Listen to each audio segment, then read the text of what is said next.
are now tuned into the 585 report with Bishop and Atiana. And today we have Miss Natalie Sheppard, who is the Commissioner of Schools.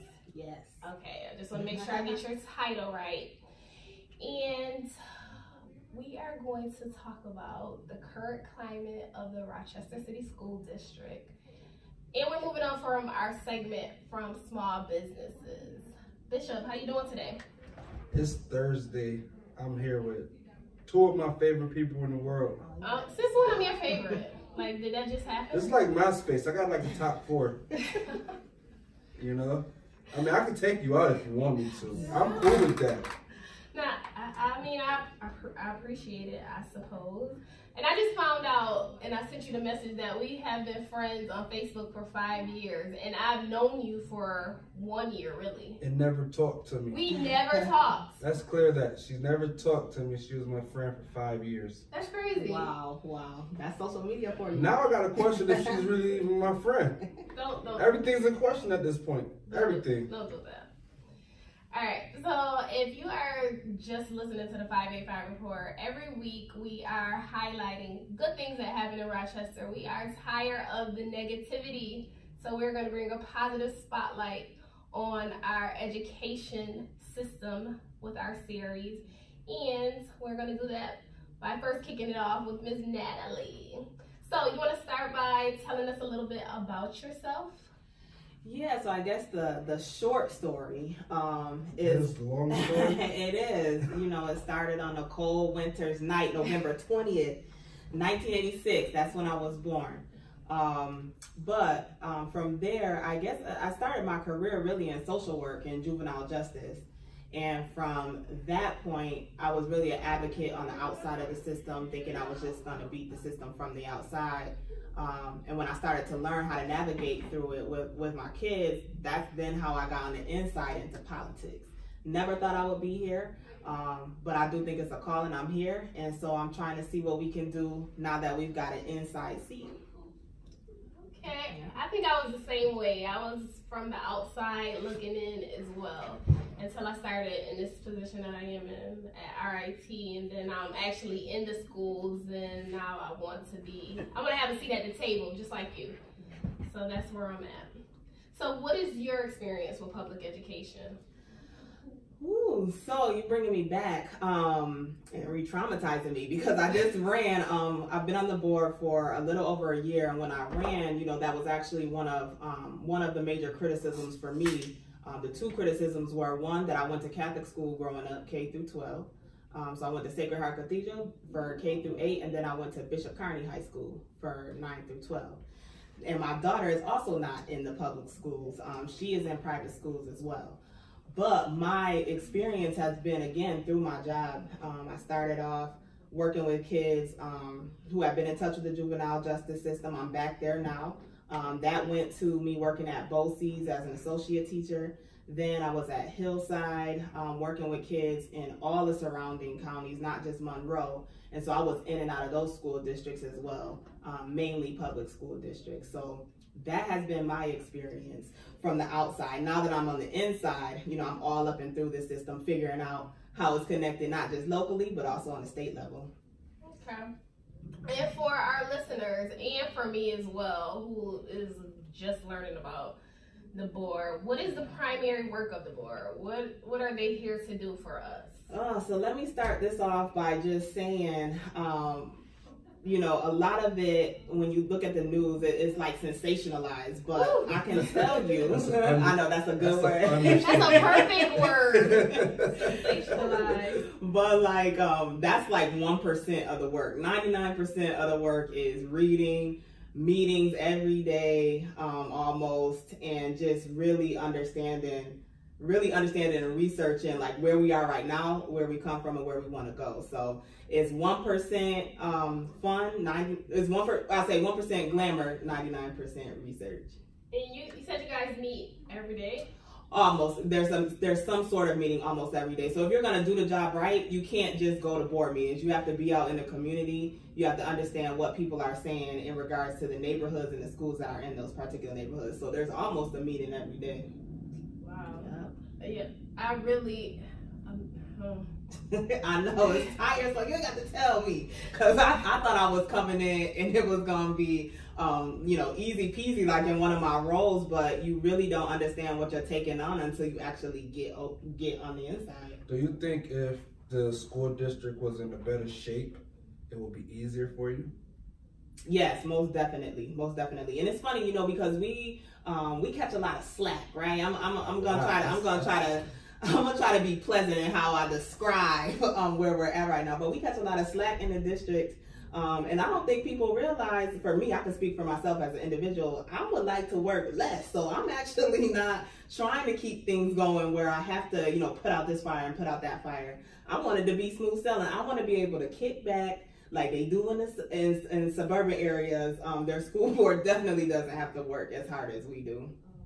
So, what was the motivation behind this? What motivated you to become the commissioner of schools? And then how was that process?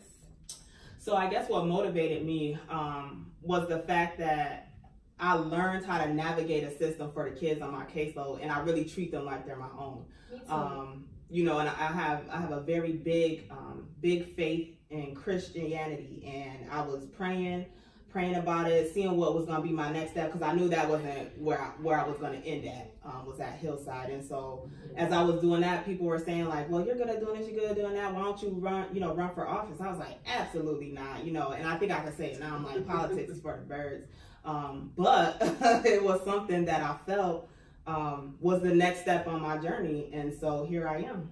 Okay. Yeah. When you say politics is for the birds, yes. What made you feel that way? Man, so I've actually been letting people know I wasn't into politics before I decided to run.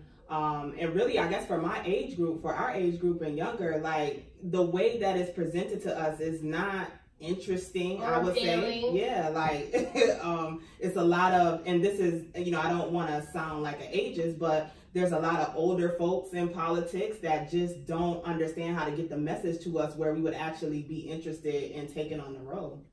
Mm-hmm. Yeah. Because I know, like you said, politics wasn't ever appealing to me until I think when we got Barack and that's when a lot of us started paying attention. That's when I started paying attention. Other than that, no. Y'all sleeping. Politics is dope. What do you like about it? I love politics. What you love about it? I just think it's a lot of lip service. The thing, what people don't realize about politics is, you got your politicians, yeah. Everybody say they make the decisions when they really don't. Mm-hmm. The people make the decisions. It's just about who you decide to elect to be your representative. Now, you say that, right? And it's easier said than done, because you would think it was that simple. It should be, though. That's how it's supposed. That's how it was designed to be. Yeah. But unfortunately, we know us people, we have a law of the land that we got to abide by. Unfortunately, politicians don't. I wouldn't say that we don't gotta abide. We know that, like you said, like how you. I think he's referring to our president, who used to be saying any and everything. Trump is a New York slick talker who talked his way into the office, but that's another section. But people don't realize when it comes to politics, like you said, you have seasoned vets who's been here for so long that at this point, they're used to the old way of things. They have very linear thinking. Yeah, and things just going one way. We don't got to really address it. It's going to fix itself eventually. We've been here for 13, 14, 15, 20 years. We've seen this before. But now that times are changing and millennials are being way outspoken and doing what they want and everything, politics are starting to shape and shift into something that a lot of these old seasoned vets aren't used to seeing. Yeah, that's true. And unfortunately, I think what we're trying to do is figure it out. When I say we, I'm like, the older generation and the younger generation. We're trying to figure out how do we mesh what we want to see have happen as it goes against kind of what they want to keep in place, because that's what they know. It's unfortunate because you were talking about how we got politicians that's been in there for, 30 plus years, set in their ways. How do you break that? And I think that is definitely through voting, but we have been so complacent that we don't. You break it by getting them out the chair. That's a fact, but you gotta vote. You gotta vote them out. Nah, champ, you gotta go. It's your time. Somebody else on that board need to be like, yeah, it's about that time for you to go ahead and hit the bricks. Nah, they're not budging though. That's right. That's right. What ends up happening is that people get comfortable with the title, with the power that they get. People love that stuff. Yeah.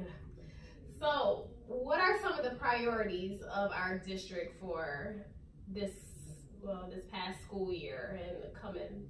Yeah, so we got over one huge hump, which was choosing the next superintendent. I'm really excited about what he could do. I'm beefing with y'all about that. What happened? Say what's on your mind. I was not talking to you about this, Etiana, about the superintendent. You called me Etiana on the air, and I thought we was friends. My name is Etiana. I told you everything's in question. Etiana. I don't even know who you are. But yeah, we were talking. We had a candidate apparently from the local area. I'm not gonna lie, I don't remember his name. Paul Miller. That's him? I believe I was reading his resume and everything and all his work, and I was like, yo, this dude is like the guy.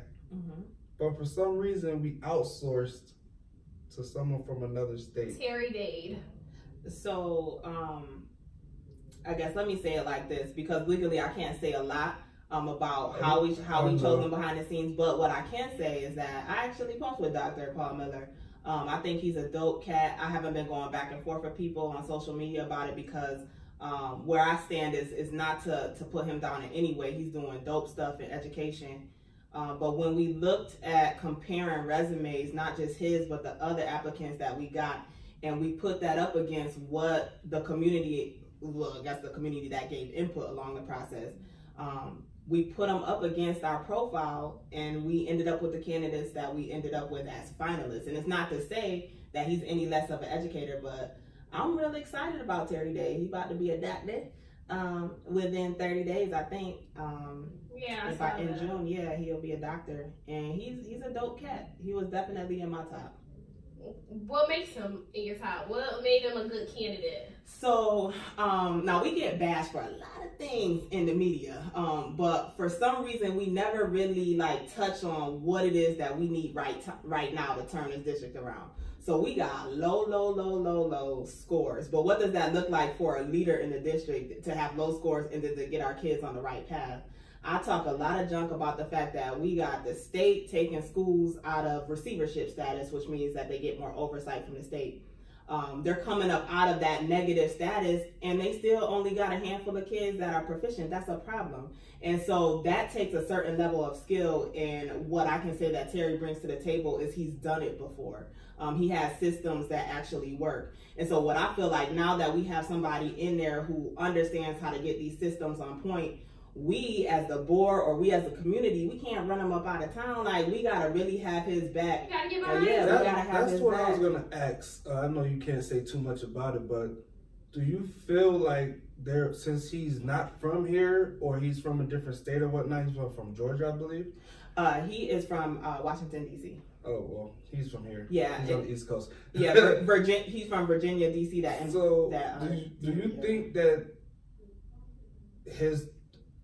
one of his major humps is going to be gaining the trust of others who's, like we said, been here for years on end? Oh yeah, absolutely. My inbox, my email, my phone is getting flooded with messages, phone calls, people just talking about how they're frustrated from getting somebody from the outside. But what I tell them is that I hear them, I understand, and yes, it would have been ideal to get somebody local, but at the end of the day, we got to choose the best person for the job. And choosing somebody local versus outside of the state, that's about adult issues. That's not about what we could do for the students. So once us adults, including myself, can get over this and work together around it, I really think within the next couple of years, you're going to see some major improvements. I guess I was a little sad that there wasn't any feminine energy on the last 4 candidates. I was like, not one woman. Why you didn't run for superintendent?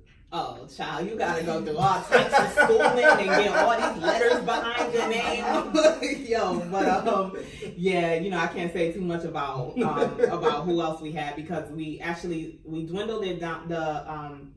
The search firm dwindled it down to 6 people. I actually advocated for somebody else to pull them up until we ended up interviewing 7 people. within that 7, I can say it wasn't all male. So I guess that's me saying that there was some feminine energy in there, but yeah, I can't say who it was. So are y'all vote strict for the superintendent strictly on your board? Like the commissioners, are y'all the only ones who vote on that type of thing? Yeah. I know that there was some community like outreach forums, and I wasn't able to go to those, but what did that look like? Yeah, so we have forums where people will be able to come in. They had questions that were asked through the moderator of the particular forum, and the candidates, answered those questions. That was the input that we got from the community. Before then, we also got input from the community in regards to what it is that they actually want to see in the next superintendent. And then by state law, yes, the board has the final decision, which we voted on Tuesday. So how did you get that input from the community though? Was it through surveys? Was it focus groups? Yeah, well, it was a number of things, both of those things. So we did have controlled focus groups. So we had specifics for community members, staff members, business world, students, teachers, parents. We also did surveys. We had the survey up for a period of time, and then we actually extended it to get more feedback and input. I know that there was a newspaper that also reached out to students, and they did a whole article on student input into the superintendent process. So yeah, we opened up the doors. In our last forums, not many people came.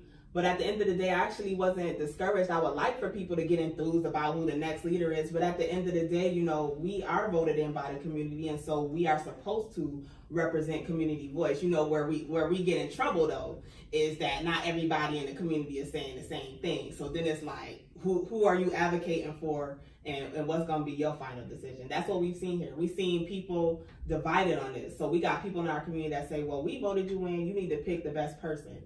We got other people that saying, well, I want more of input on it. I want to have more of make me feel like I'm making more of a decision. How do y'all balance that? Man, it's tough. I be talking so much junk when I am not in the spotlight because it's difficult. It's like, you're trying to drive a car and people grabbing at the wheel. It's a difficult spot to be in. You can't make everybody happy all the time. And that's tough because I want to see everybody smiling. I don't want to make nobody mad, but at the end of the day, when you think about the final decision, is what's going to be best for these kids. And I know that sounds cliche, but we also are in a financial crisis too. And so we can't just be putting anybody in that seat. Yeah. I'm talking about major financial crisis. So, okay, I guess we'll talk about it in a minute. You are tuned into 100.9 WXI, our extreme independent radio, the 585 report with Atiana and Bishop. We have Miss Natalie in the building, and we are talking about the climate of the school district. We're talking about the board. We're talking about the next superintendent. We're just talking about the educational experience in our town as a whole. So, going back to the board, like you said, it's a lot going on. And I'm not gonna even talk about the situation because it is what it is. Like, people get mad, people get upset and say things, and I understand that. So I could understand where people come from with that. But what do you think are some attributes of good, successful school board members? Like, what do they need to be in order to come together for the best interest of our children? So some of the positive attributes I would say plainly is keeping their feet on the ground, ears to the streets, because a lot of times when you're dealing with someone else's kids, you have to understand the environment that they're coming from.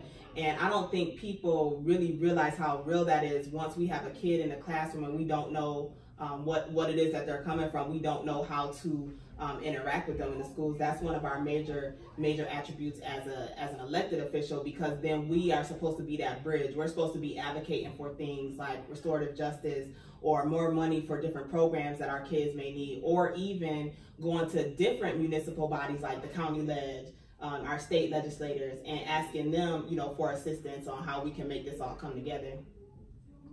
And do you feel that the board is accessible to the community? I do think that some of our board members are accessible to the community. Okay. Some of our board members. I'm trying to keep it positive here. Some of our board members. Now, those some, in what ways? So all of us can be reached by email. You know, I know that I've seen, you know, different complaints or different feedback on how some don't respond back. I'm always accessible through anyway. People text me, call me on social media. So you definitely are accessible. And you know, it's interesting. People know they could talk junk, so they don't even be like coming to me like, "Oh, I have an idea," but they just be telling me about myself all the time. Yes, all the time. Wait, they have the audacity, like when you're trying, like a lot of people don't even care. You're making an effort, you're trying, you have a seat at the table, but they have something negative to say. Instead of, if they had something negative to say, instead of working with you to implement ideas and get feedback, like. You know what's interesting about that? So when I said I talk a lot of junk when the camera ain't rolling, and that's real. Like I break down a lot, but it's only because, you know, I had to start to realize it's not about me as an individual. Like when I came on, I took on so many broken relationships that people previously to me had created. And so people are coming with that frustration at me. And I don't think there's one person out there that can say that, and I'll say it in nice words, that told me about myself, that told me off, that they wouldn't say that I took the time to still listen. I still talk back to them, and I still tried to make it right as best as I could, or we've moved on from that. A lot of them you will see on my social media, I call them sis now, and you know, it's interesting. I should do like a documentary, like really at me, like I have my people's like, do you see this? I need you to go talk to this person. But yeah, so, you know, it's a tough balance. And I'm not a perfect leader, so I understand. And we talking about people's kids, right? And we talking about decades of this district just not performing at the level that it should be performing. And so I know that makes emotions run high. So I really don't blame people. I actually started to think about it would be a problem if people weren't upset. Right. You know what I'm saying? So I try to see the positive in it all, even though it's coming at me. And I'm like, I ain't do nothing. Really, but yeah, but I understand. So I think about how broken the district is. And I think about if I was a parent, my daughter, she went to number 10 school for a good amount of time, I think from 3rd grade to 6th grade. And then we moved out of the city. And if I was a parent and I felt that my child wasn't getting the support that she needed, like I would go to every extreme. Like if you went to a business and they weren't doing what they're supposed to, you could sue them. Like, why isn't that level of, why isn't that there? Like if the district isn't meeting the needs of our students, like I just don't understand. Girl, you got me over here smiling right now because I'm like, you feeding my soul. So I can only say so much as an elected official, right? Like I can't be telling people to go out there and sue us. And no, that's what I come to my mind. I feel you. Let me tell you why I feel you though, because there is a school district in, I believe it was in Detroit, that ended up suing the state for this same exact reason. And you know, the activist in me is like, yes, rise up, you know, do what you gotta do for your kids, because at the end of the day, if the adults in the system are battling over resources, the kids are the ones getting left behind, your kids that are coming back to your community, right? So like I smile because I feel like that's a dope way for a community to understand, like, yo, we putting you on watch and we not playing, like we not just talking, like we gonna take it to the ends of the earth if we have to, right? Unfortunately, what we have happening, I think, in Rochester is so many different groups are like moving in their own lanes, like towards the same thing, that the messaging and stuff is not as strong as it could be if everybody came together and really rose up against the system. I'm not talking about against people, but against the system. Like it just has to be unacceptable. And at what point are we gonna be, I would say, G-checking people? That's how you G-check somebody, by suing them, letting them know, like, we're not gonna do this no more. Right. I feel you. I'm there with you. Because I didn't want to be that person. Like you said, like you got a lot of flack for your kids not going to school in a district. And I didn't want to be that person to move my kids out of this district. This is the district where I came from. I'm Edison Tech graduate 2003. But yeah, so I'm a product of this district. So I didn't want to be that person. But Like when they got to like 6th grade and some of the stories she was telling me, actually she did go to YWCP, but that was charter school. And then we moved to Webster. So then she went to a Lincoln, now she's in Schrader. And just the difference, like the night and day difference that her experience is.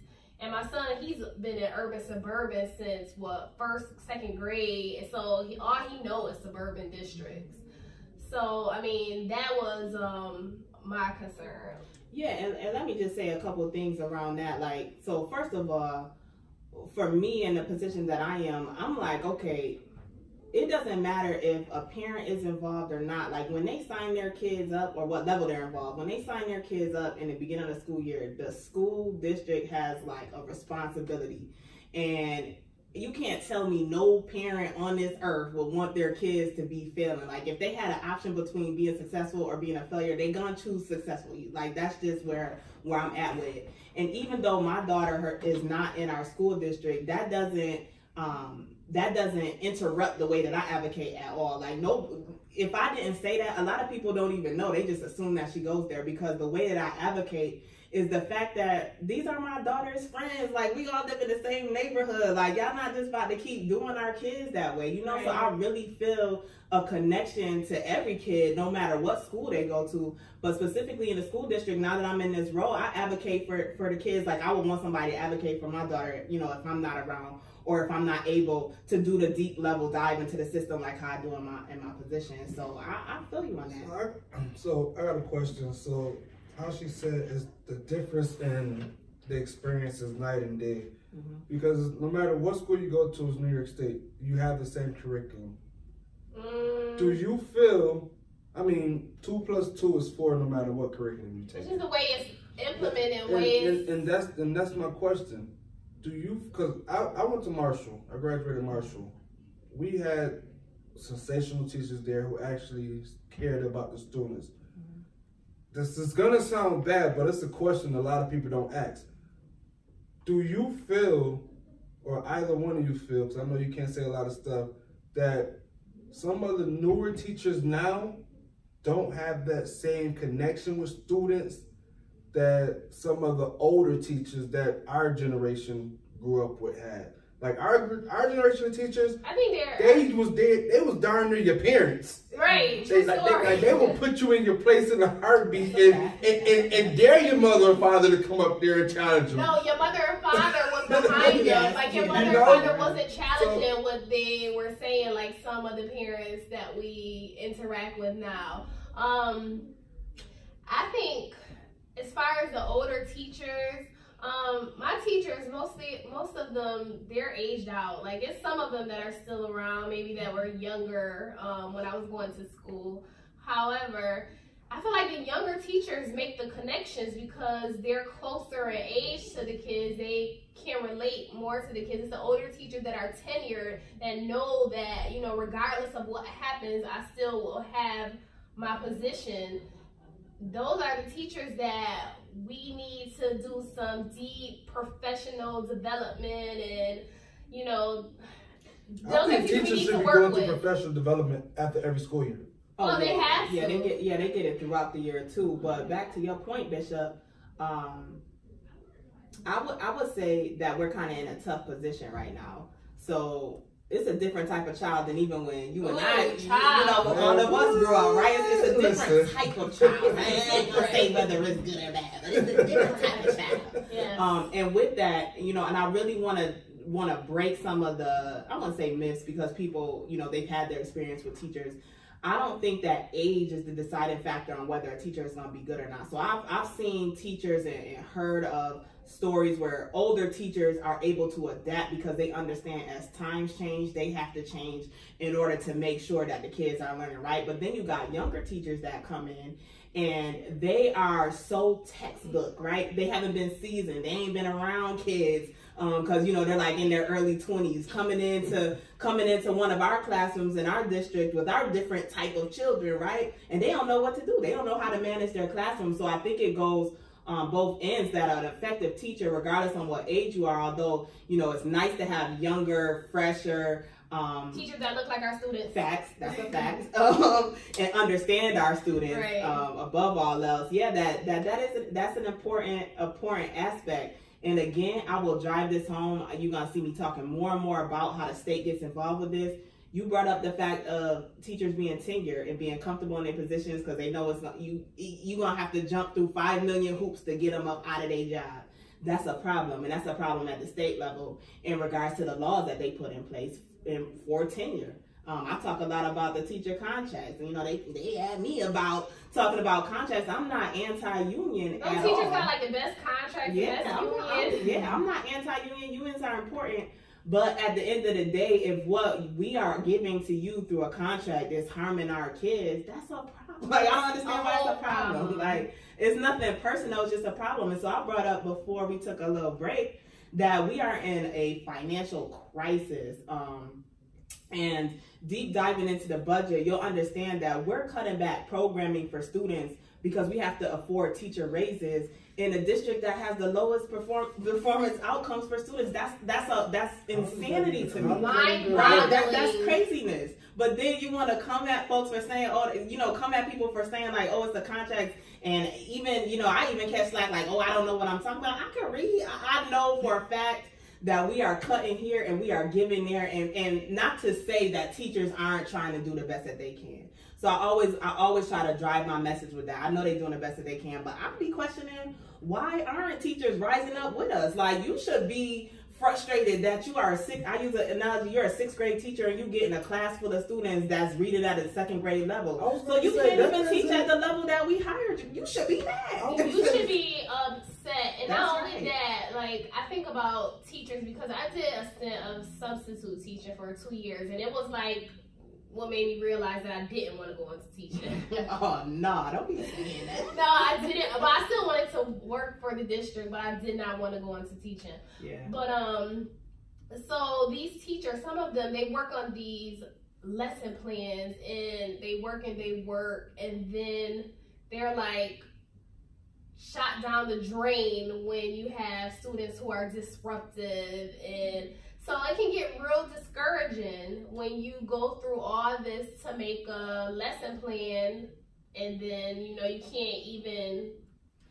Yeah, absolutely. You know what's interesting about that point that you make is when I say different type of child, I feel like when we're growing up, and I'm using from my experience, if people have different experiences, I understand, but growing up, you would have like 1 or 2 that could be labeled as a disruptive child, right? Yes. But now, if you're seeing a whole class of like kids that you have to, or that you're labeling them as disruptive, then you got to take a step back and say, well, wait a minute. How am I going to engage them where they are sitting down? Or if they got to get up and get that energy out, how do I make that work for my lesson plan? That's what I'm talking about when you adapt into the type of child that are in our schools now. And it's not a bad thing. It's just different.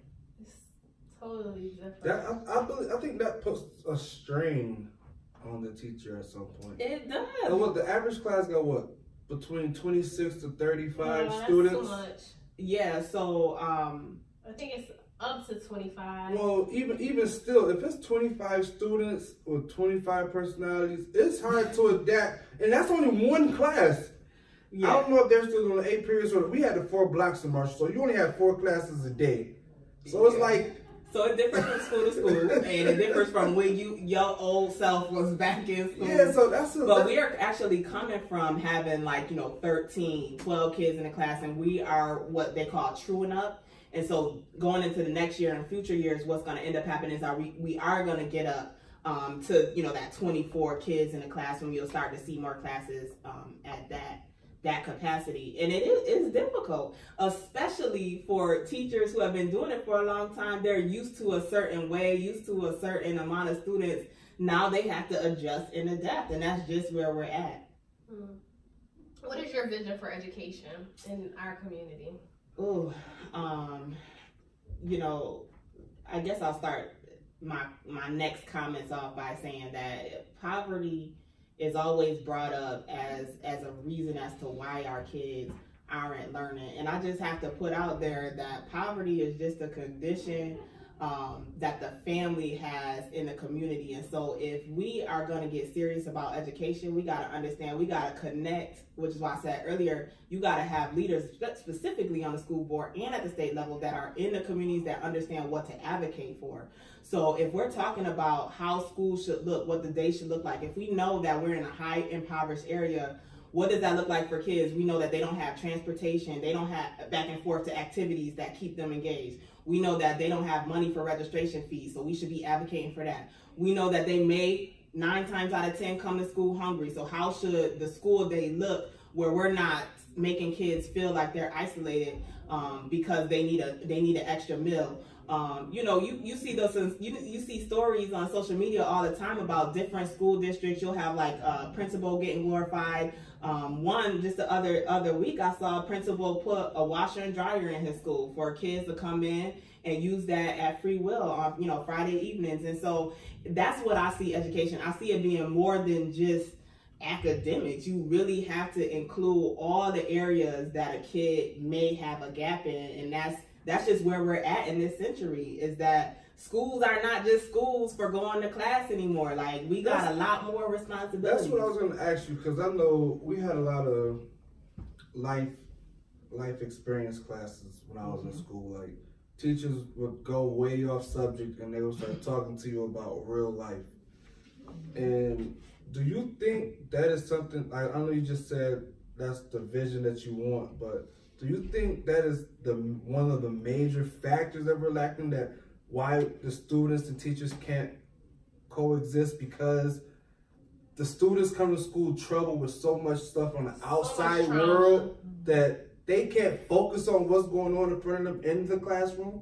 Yeah, absolutely. And so what does that look like? Like, we got a couple of community schools within our district. That looks like being a hub for those families, like healthcare, mental health, all in one place, right? So you don't have to go to all these different areas. But just in regards to our kids coming to school with so much, I hate the fact that they have to come there, and I feel like kids should only have to worry about being kids, and then that means that the adults have to step up. Then we just have to step up in a way that is, I would say, non-traditional, unconventional. So I'm not coming to school as a teacher saying all I'm going to do is teach in this class. I'm going to be connected to the fact that if I see, because I know you're in my class every day. If I know that you have these troubles going on, I should be able to get you in contact, or your family in contact with somebody that can help you. Even if I'm not the specific person that can do it, I should have resources for you so that when you do get to me, then we can handle the business that you're here to handle.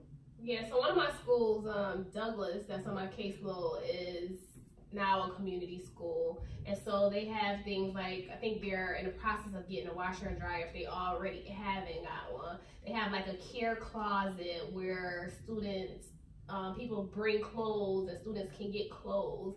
We have mental health staff, we have the health center. So it's like so many resources. But I've heard the saying that Rochester is resource rich, but results poor. What are your thoughts? Why are you trying to get me started? I thought we was keeping it positive today. No, I guess what I would say with that is I absolutely agree with that statement. We do have a lot of resources here in Rochester in general. In the city school district, if you all don't know, we have a close to $1 billion budget when it's all said and done per year. And still have the results that we have. And so when you think about resources, now it's like, well, where are they going? So a lot of times resources come in and they hit the staff, they hit adults, but then they don't get to the actual constituents and students and parents and families that need them. By the time the money gets down there, it's a little bit of money left. Then you see people are fighting over programming, different non-for-profit organizations fighting over the same pool of money. It's a difficult, I would say, it's like we're in a lion's den, like people just trying to survive as best that they can. Right. So yeah, I absolutely agree with that. So when you say, because I got the logistical background, so I love talking money and numbers and stuff. So like how you just said, like we have money allocated for certain stuff, but by the time it gets down to what it's actually for, we're like fighting over bread breadcrumbs. Mm-hmm. How do we get programs and funding to where somebody up top says, this goes to that and that only? That's the mindset of people understanding that local politics is also connected to state level politics. So if you have state officials that we put into place by voting, they are supposed to ensure that the money is being allocated in a certain way. And once it gets to at the local level, if it's not getting allocated the way that we need it to, your state officials should be laying their hammer down like, oh no, we're not about to do this no more, or I'm going to make sure that it's going here, or I'm going to switch up the way that I'm giving money to the city because I need it to get to the actual people. And so one example I can give is, for me, I think mentorship programs are excellent. They're valuable. However, I feel like we get so many mentorship programs that are missing the piece of what can you offer a child versus what the streets offer our kids. So if I'm trying to pull a kid in a positive direction, I gotta put some money in their pocket because I know the streets is gonna put some money in their pocket. Like, that's the kind of thinking that I wanna see our state level officials do. I wanna see local level officials advocate for that type of thing. Mm-hmm. And that's just one example of many, is how is the money coming? Like, our kids wanna play different sports. They wanna play instruments. Why aren't we literally paying for kids to go to programming and make sure the programming is surviving? Right. Because a lot of times students won't come to my programming because they have to work. Mm-hmm. So they need to be paid. But so I was talking to Shari Evans. Mm-hmm. And we were talking about parent engagement, and she brought up such a good point. She said there should be a program that paid parents to basically to talk about what teachers need for them, like to train them to be parents, it's for lack of better wording. And we paid them, so if they had to miss work, then it'll be worth their while. And I just thought that was such a good idea, because I know in my program, parent engagement is very low, and same if I do like a parent-teacher conference night, we barely get any parents. And I know there's so many reasons why that happens. So what are some thoughts about parent engagement? Yeah, so first of all, I love Shari. We just appointed her into a principalship role. She's doing dope over there already. And I think she hit it right on the nail on the head with that particular example. I think about, our parent-teacher conferences. Now, you have one side of people saying, well, you shouldn't have to force a parent to be a parent. But on the other hand, parents are really going through some stuff, really trying to provide for multiple kids, not just one. Work. You know what I'm saying? Yeah. And like, sometimes they're intimidated by coming to the schools. But that point about paying them, that is something that we would say, because when I say feet on the ground, ears to the streets, that we like, oh, that's common sense. I would pay you to miss 2 hours of work to come over to the school for a parent-teacher conference, right? I would definitely do that. But we don't have people that are elected that think that kind of way. Like, that is what would be considered a progressive idea, a far left idea, right? That's terrible that you got to put it like that. That's really what bad. it is. That's what it is. Terrible. And that's why I be trying to tell people, like, yes, locally we got to get out to vote. We got to get energized to vote to understand what that means. But also at the state level, for just implementing the example that you just said, common sense stuff, right? Mm-hmm. So I know that recently it was announced that we were continuing the U of R and East partnership. Yeah. What are some indicators that have proven that has been successful? So some of the indicators are, first of all, their graduation rate alone.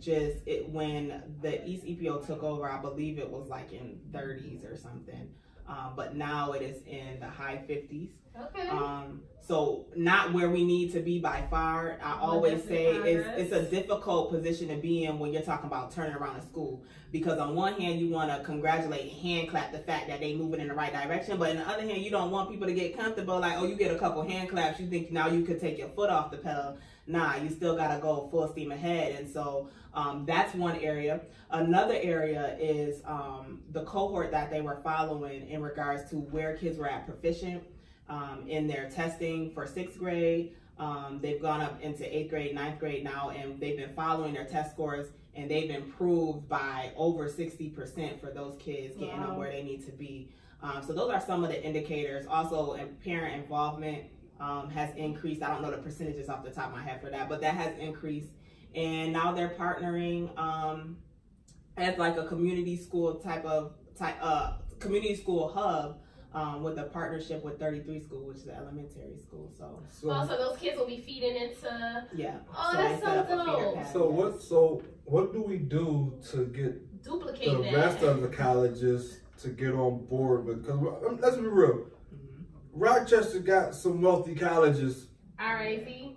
RIT, St. John Fisher. Like every college in Rochester is extremely wealthy. Extremely wealthy. What do we got to do to get them to say, hey, U of R and East is moving in this direction. You might want to jump on board. Or do we want to do that? So that is what it should look like, right? So from the state, they call what's the ESSA plan, Every Student Succeeds Act. And in that, it talks about the fact that our schools or our districts should be partnering with local colleges and universities, right? And we've shown that that is working with U of R. And I know that people have some reservations about the cost of it, but if that's how much it costs, that's how much it costs. Like, you know what I'm saying? Like, I don't actually want to go back and forth. But do we need a superintendent at each school? Now, why is y'all get me? She want to take me there? Like, yo, I know. I'm sorry. I'm so into this now. We have the conversations nobody wants to have. Yeah, set me up. No, but what I will say is no, we don't need a superintendent at every school. But what I will argue, though, is paying attention to what our laws and regulations require. So when a school goes into a negative standing into what's called receivership or focus status, they appoint like independent moderators. They appoint somebody that we have to pay anyways, and that's kind of what the superintendent at East is doing. You know, is doing what the state would bring in anyways.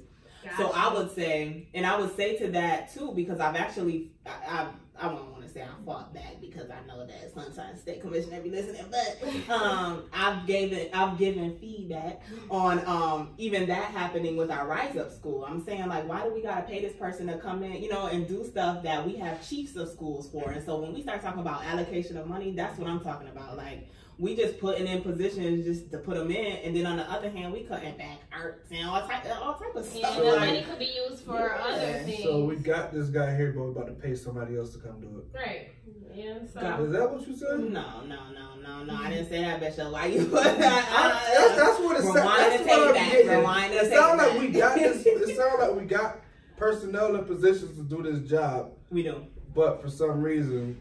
Yeah. Superintendent is important though, but to Atiana's point, multiple superintendents or one superintendent for one school, no, we could definitely move away from that. But Dr. Sean Nelms is doing a phenomenal job over there. I hear nothing but good things. I mean, to know Sean Nelms, like, he goes above and beyond. So people could criticize, you know, him getting paid the amount that he gets.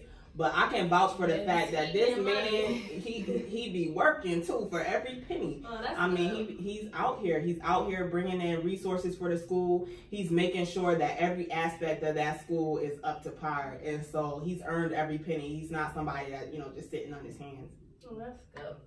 You are tuned into the 585 report with Atiana and Bishop on 100.9 WXIR Extreme Independent Radio. And we are starting our series on education in the Rochester community. And we have Natalie, the Commissioner of Schools, in the building. And I have a question. What are your thoughts about mayoral control? Ooh, child. We almost over there. Like, because I feel we've been talking for a long time. Eight more minutes. So my thoughts on mayoral control is, I guess I'll simply put it like this. It doesn't matter who has control over the school districts, particularly the Rochester City School District, if the powers at B are not going to do what we need to have them do to change. I talk a lot about state laws and the union contracts with the collective bargaining units. And I talk about that because that is a state level issue, and that is one of the core issues that keeps ineffective staff, I'm not just gonna say teachers, ineffective staff throughout the district, no matter what level they're at, keeps them in place by law because they have to go through some long old process. But if a person is, I'm not gonna say committing a crime against students, but if a person is not there for the best interest of our students, we should be able to show them the door right off the bat, right? Because every moment is precious in education. Like, it frustrates me that we can have a debate over mayoral control, but nobody is talking about the fact that we need laws and system changes that they have the power to do without mayoral control. And so that conversation kind of sends me over the edge, but I've been a little bit quiet on that lately. And that's why we asked me, I'm like, oh, is we almost over? Because why is that something as far as, when did this collective bargaining agreement take place? So we're in negotiations now, so I can't really talk about specifics on that, but the collective bargaining unit agreements, they're constantly in place. So we have in New York State what's called the Taylor Law. And the Taylor Law, some of the history on that is that it was created so that our teachers don't go on strike here in the state. Because in other states, you'll see teachers going on strike. So, you know, in order to negotiate and bargain, they made the Taylor Law. And what that means is, whatever a past board and a collective bargaining unit has agreed to in the past, that it will stand even if, like, say we're negotiating and we want something to come out and we can't come to agreement with the unions, whatever was in the past is gonna stand. And so that's a problem because what's been put in the past, we need to tweak it a little bit. I'm not saying that we should just do away with unions, we should do away with contracts. That's not what I'm saying. What I'm saying is that this moment in time, it just boggles my mind that we would have an argument in the community over mayoral control because of our outcomes. I know people are outraged, but we're not really talking about checking our state officials in regards to the laws or really giving us an opportunity to make changes within our district that we need to make. So that's what I think about mayoral control, is that it wouldn't matter who is in control if the power that we need them to put out there is not going to be used. My thing with that is I hear people saying it, and I just think, like, if there's ideas, why not share them? Why does there need to be a control? But that's just my thought. Yeah, and I think, so, you know, mayoral control is also a sticky situation because you might have a dope mayor who understands education, understands the community needs to be involved at every step. Then you get another mayor that is more business minded, that's more, you know, self-centered. Then where does that leave us, right? So you'll never see me attacking our mayor in any way when she comes against the district or anybody in that manner when they come against the district because they want us to change. That's what they should be doing. You should be doing that. You should be checking us every step of the way. What I will say though is that there are things that we should be advocating for other than, you know, fighting adults. Like, we really have to get serious about fighting this system. Like, this system is crazy. And people say, you know, it's broken. And it's broken only if you're the person or the people that is not benefiting. I mean, it's many people benefiting from our broken school district. We got close to $1 billion budget. We gotta get them out of here. Yeah, yeah. I'm running for mayor. Yo, I'm announcing it here. Okay. Y'all heard it here first. I heard it here on WXIR 100.9 FM first. Next, vote me in. If Trump can be president, pretty sure I can run Rochester. All right. So you say there's this close to $1 billion budget. However, enrollment in our district is declining. Mm-hmm. What are we doing to address declining enrollment? So that's an excellent question, and we have to really focus on how are we keeping our kids here in the district, and that has a lot to do with programming and what we can offer our kids, not just academically but also extracurricular activities. I'm huge on that. I ran on that. That's been my focus. One of my main focuses on the board is making sure we're enhancing that area, to make it more appealing for kids and families that want to stay. Also, you know, creating a relationship with media, man, media plays a huge role on how people view our district. And I'm not saying that that we don't have a long ways to go, because we do. We have a long ways to go and we need to get there quickly. But just with that, programming and extracurricular activities, we have to get better at public relations and letting people know what we do offer. Okay, so we got 2 minutes left. What advice do you have for anyone who's interested in getting involved? Oh, I would say do your homework. And also find somebody who you can trust, or you might look up to as like a mentor that's already in this work, because there's so many things that you would want to do in the position, right? So I'll use myself for an example. I was coming in because I wanted to be a school board commissioner. I had to learn what being a school board commissioner actually meant. Above that, politics is totally separate. So what I was doing during the campaign season and being quote unquote political has absolutely nothing to do with the actual role that I'm in right now as a school board commissioner.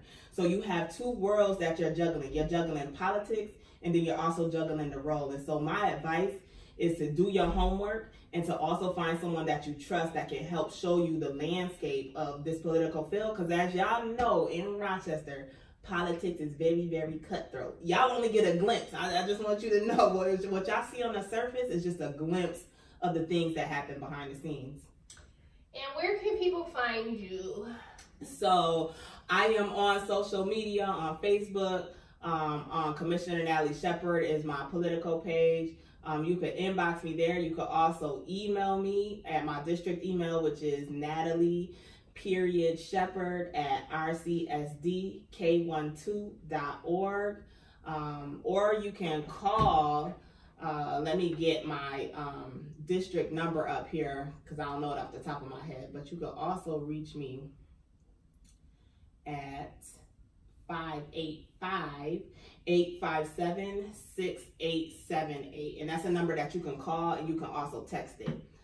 So any way that you get in contact with your friends, I'm probably on a social media network, feel free to inbox me. I will get back to you, or email or call or text. Okay. So thank you for tuning in to the 585 Report with Atiana and Bishop. Bishop, you was like semi on time today. First off, he was very late, y'all. First being off, nice. I was here for the first word of the show, so technically I was on time. That's all that matters. We love you. All right, thank you for tuning into the 585 Report. We will see you next Sunday at 6 p.m. 100.9 WXIR.